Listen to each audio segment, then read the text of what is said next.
Hello friends, स्वागत है आपका मेरे यूट्यूब चैनल मार्केट ज्ञान में। आज की इस वीडियो में हम बात करने वाले हैं बजाज हाउसिंग फाइनेंस के बारे में।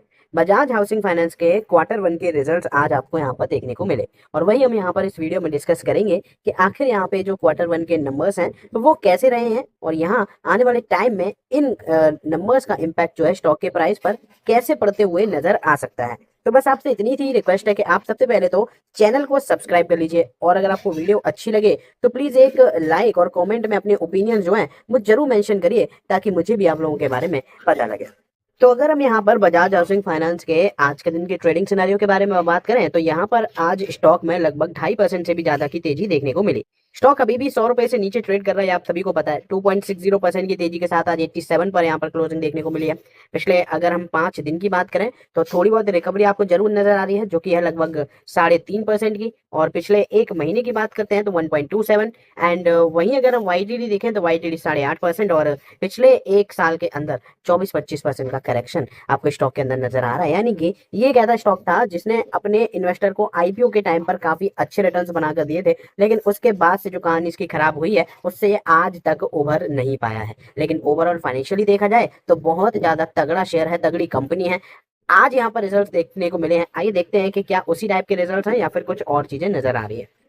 आपके सामने मैंने यहाँ पर जो क्वार्टर वन के रिजल्ट्स आए हैं वो मैंने रखे हैं। एंड यहाँ देखो तो जो नंबर्स आते हैं ना वो सच में इंप्रेसिव होते हैं, मतलब देखकर लगता है कि हाँ ये कंपनी जो है वो काफी ज्यादा ग्रो कर रही है।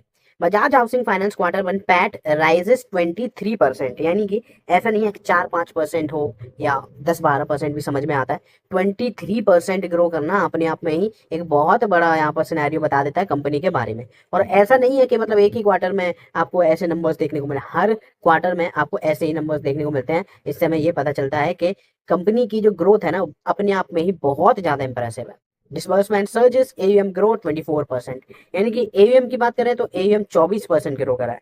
24% आप यहाँ पर देख पा रहे होंगे ग्रो करते हुए नजर आया है। आइए पूरी डिटेल में जानते हैं एक्जैक्टली क्या कुछ कहानी है। तो आज के दिन जब बजाज हाउसिंग फाइनेंस ने अपने क्वार्टर वन के नंबर्स रिपोर्ट करे तो वहां पर मेंशन करा कि 23% की ग्रोथ इनको प्रॉफिट आफ्टर टैक्स में देखने को मिली है। एंड जो पैट है कंपनी का वो 715 करोड़ पहुंच चुका है, यानी कि 715 करोड़ पर आपको यहाँ पर इनका प्रॉफिट आफ्टर टैक्स देखने को मिल रहा है। Driven by healthy loan growth and stable asset quality, यानी कि यहाँ पर एसेट क्वालिटी काफी ज्यादा स्टेबल रही है, लेकिन मेन चीज जो देखने को मिली है वो है हेल्दी लोन ग्रोथ, यानी कि इनकी लोन ग्रोथ काफी ज्यादा तगड़ी आपको देखने को मिली है। Disbursement during the quarter increase 33% to 19,509 crore from 14,651 crore. यानी कि यहाँ अगर आप देखते हो तो यहाँ पर कहानी कुछ ऐसी निकल कर आती है कि जो डिसबर्समेंट है ना, एक तो लोन जो होता है ना, सबसे पहले लोन होता है सैंक्शन होता है, मतलब एक तो आपने अप्लाई करा, फिर लोन होता है सैंक्शन, आपकी जो सारे डॉक्यूमेंट्स वगैरह देखे जाते हैं, फाइल वगैरह देखी जाती है। एंड फिर उसके बाद जब सारी चीजें सही हो जाती है ना उसके बाद लोन डिसबर्स होता है, आपको पैसा चला जाता है। तो मेन जो लोन दिया जाता है ना वो डिसबर्समेंट पे ही काउंट होता है। एंड फिलहाल में डिसबर्समेंट का डेटा भी यहाँ पर काफी ज्यादा इंप्रेसिव निकल कर आया है। ये केवल सिक्वेंसली नहीं, मतलब केवल ईयर ऑन ईयर बेसिस ही नहीं बल्कि सिक्वेंसली भी डिसबर्समेंट 11% ग्रो करा है, जो कि अपने आप में हाईएस्ट एवर क्वार्टरली डिसबर्समेंट बन जाता है। तो जैसे कि मैंने स्टार्टिंग में आपको बताया था ना कि जो बजाज हाउसिंग फाइनेंस के रिजल्ट है ना वो अपने आप में ही दिखाते हैं कि आखिर जो कंपनी है वो बहुत तगड़ी ग्रोथ के साथ आगे बढ़ रही है। फिलहाल में अगर हम एसेट अंडर मैनेजमेंट की बात करें, एयूएम की बात करें, तो वो लगभग 1.50 ट्रिलियन है, जो कि लगभग ईयर ऑन ईयर बेसिस से 24% अप है, यानी कि 1.20 ट्रिलियन आप यहाँ पर देख पा रहे हो। एंड फिलहाल में अगर आप यहाँ क्वार्टर क्वार्टर बेसिस पर भी देखोगे तो वो भी नंबर्स अच्छे ही नजर आते हैं। कंपनी के जो लोन एसेट्स हैं वो 24% ग्रो करे हैं एंड 24% ग्रो करके 1.31 ट्रिलियन पहुंच चुके हैं। फिलहाल में कंपनी की जो नेट इंटरेस्ट इनकम है उसमें भी 9% की ग्रोथ आपको देखने को मिली है। एंड जो नंबर 887 करोड़ था वो बढ़कर हो गया है 968 करोड़, यानी कि यहाँ भी आपको अच्छी ग्रोथ नजर आ रही है। टोटल नेट इनकम जो है वो 16% बढ़ी है, इंटरेस्ट इनकम जो है 15% बढ़ी है। मार्जिन अभी अंडर प्रेशर रहे हैं, नेट इंटरेस्ट मार्जिन जो है वो 3.9 से 3.7 हो गए, जो कि प्रेसिडिंग क्वार्टर में 3.8 थे।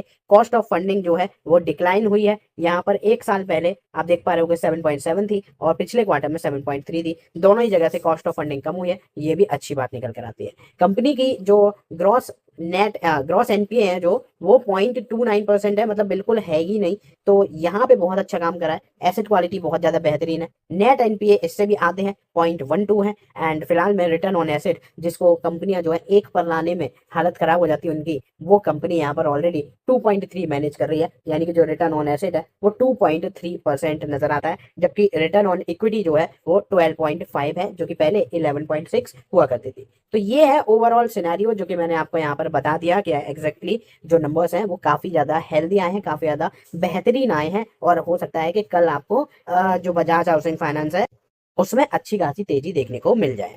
चलिए अब मैं जल्दी से आपको कुछ ऐसे स्टॉक्स बता देता हूं जो कि आपको कॉर्पोरेट एक्शन दिखाएंगे। नर्मदा एग्रो बेस करके कंपनी है जिसमें स्प्लिट देखने को मिलेगा। सहाना सिस्टम में आपको यहाँ पर 1:5 का बोनस देखने को मिलेगा 31 जुलाई को। फिर अगर हम बात करते हैं तो देखो यहाँ पर कोल इंडिया में आपको ₹5.5 का डिविडेंड, एयू स्मॉल फाइनेंस में ₹1 का डिविडेंड, एक्सप्लियो सॉल्यूशंस में ₹110 का डिविडेंड है। वहीं बात करें अगर हम ऑल सैक टेक्नोलॉजीज में ₹30 का डिविडेंड है, कल्याणी स्टील में ₹10 का, वहीं स्ट्राइड फार्मा में ₹5 का, सेंट्रम इलेक्ट्रॉनिक्स में 5 का, सीएट में 35 का, आर के स्वामी में 2 का, कॉफॉज में ₹4 का इंटरम डिविडेंड जो है वो दिया जाएगा। तो ये है ओवरऑल कॉर्पोरेट एक्शन वाले स्टॉक्स। आप लोग कमेंट बताइए क्या आपके पास इनमें से कोई भी कंपनी इस टाइम पर पोर्टफोलियो में है या फिर नहीं।